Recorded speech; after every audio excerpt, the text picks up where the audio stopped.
really excited to read this book. When I first heard about this book, I really, really wanted to read it because it's the first book ever. Yes, there have been chapters, from the POV before. Yes, I will give you that. But this is the first book that is 75% told by John Sampson's POV. This is book 30.5. It's the book in between 30 and 31. So it's I call it 30.5. Cross down. John Sampson tells the story. And before we get started, welcome to the D. Louise book series. I'm Christina Carrier, TINA. This is where we read books, talk about books, no special effects, no theme music, none of that fancy schmancy stuff going on here. And yes, ma'am, do you want to come up? Don't run away. You come over here and you're rubbing all over me. Do you want to come up or not? I want to say thank you to um Trudy for hanging out and Selena for hanging out and all the kind words and Z-Book and Leaf Sonata. You ladies, your little bits of encouragement every day is so much appreciative. It really is. So where'd you go? Are you coming up here or what? Yes or no? We've got our next book will be Alex Cross Must Die. And then we've got The House of Cross. These little pieces of papers come in handy. So here we are, book 30 and a half. And sometimes this book was written before all the stuff today is going down. And I'm sitting going, good grief, the stories that he's gonna tell from today's stuff is just unbelievable. And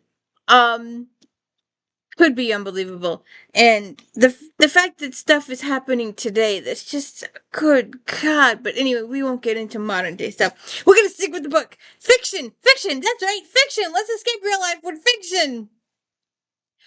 And this job, they're investigating some shootings, and they're random shootings, serial shootings, and Alex has had a breakthrough. He wants to give John Sampson the piece of information, and Alex gets shot and is unable to tell Sampson the information that he wanted to tell him.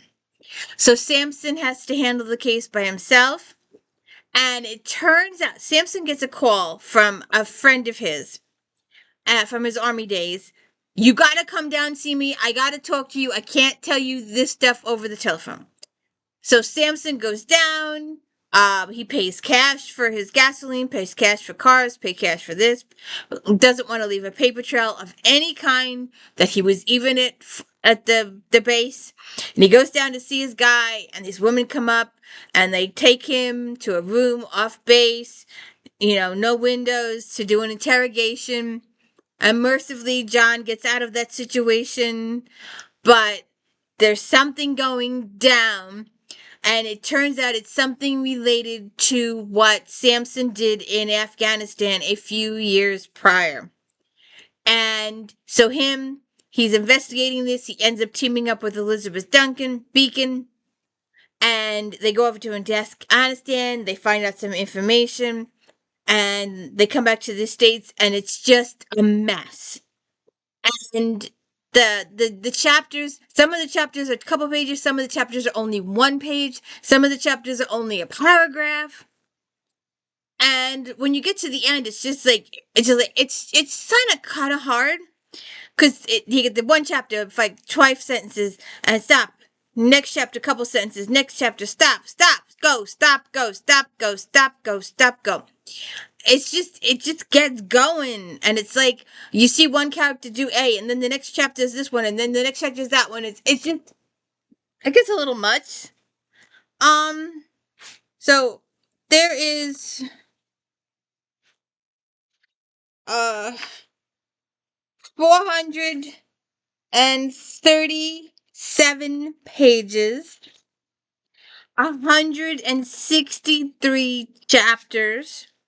Some of these chapters are only a paragraph long. And it turns out the enemy is within. It sounds awfully familiar right now. But the enemy is within. It turns out, you know, the investigation, they go looking for the people that are sabotaging this, and it turns out there's somebody bigger above them, much, much bigger. And it isn't until they get back from Afghanistan that the light bulb has gone off in Elizabeth's head. Sampson goes back to Alex Cross's house, goes through Alex's notes. Yes, ma'am. Come here. Come here. You keep coming over here. Come here. And he goes through Alex's notes and he finds the information he was looking for. So you're in over 100 chapters by this point before the light bulb goes off. And then it gets really serious because the people that are doing this stuff are trying to take over the government. Oh, good God. I think Doge is doing that now, but anyway. But it's the enemy within. The enemy within. It has to do with some of what Sampson did over in Afghanistan, and because his co-workers from Afghanistan are being killed, and it's just very layered. It's very, very layered. Because like it starts out with the this targeting situation, and then of course Alex gets shot and gets down, and then Sampson's got to do the trip to the Fort Bragg, right? I think that's where it goes. And then him and Elizabeth go over to Afghanistan, and they discover information over there, and then they come back here, and then the light bulb goes off, and she's like, "Oh, good God." Sampson also at that point goes into Alex's house, gets the notes from him. Um, at some point in the story, Bree and the family become potential targets.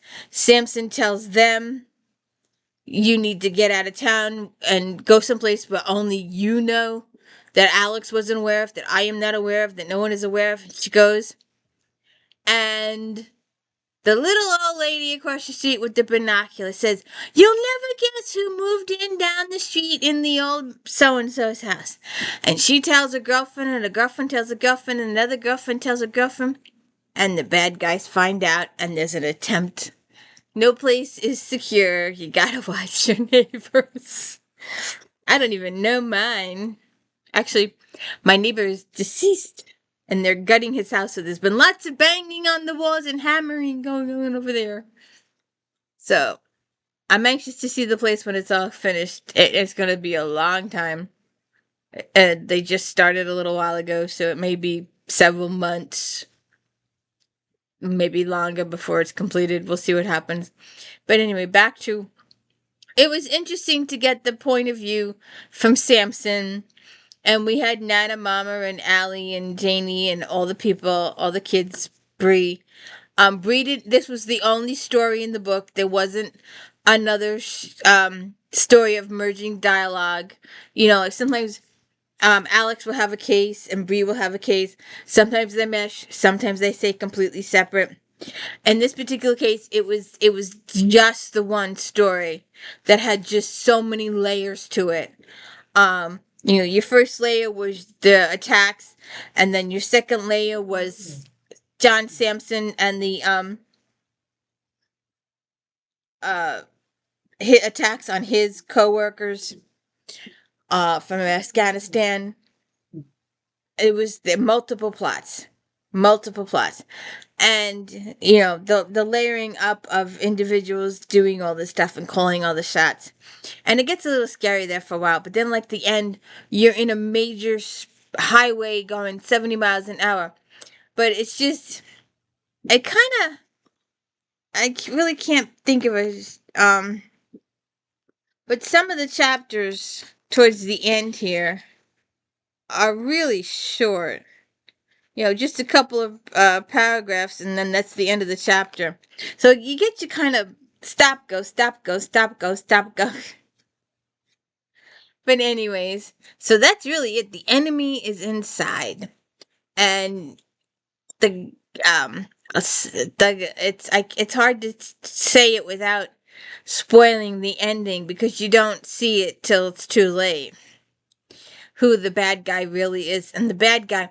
I have one of these sometimes you have a story where the bad guy is, "Hi, I'm here. Goodbye. I gotta go do this," and you don't see the bad guy again till the end of the book.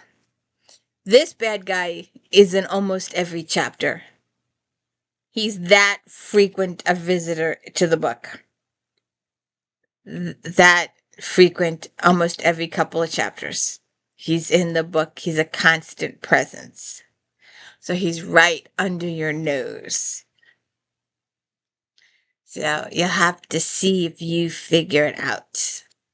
But it was an interesting read. And I'm anxious to get on to the next one. I'm looking at some other books to go through. So if you could hit the like and subscribe, I'd really appreciate it. And I hope you have a good day.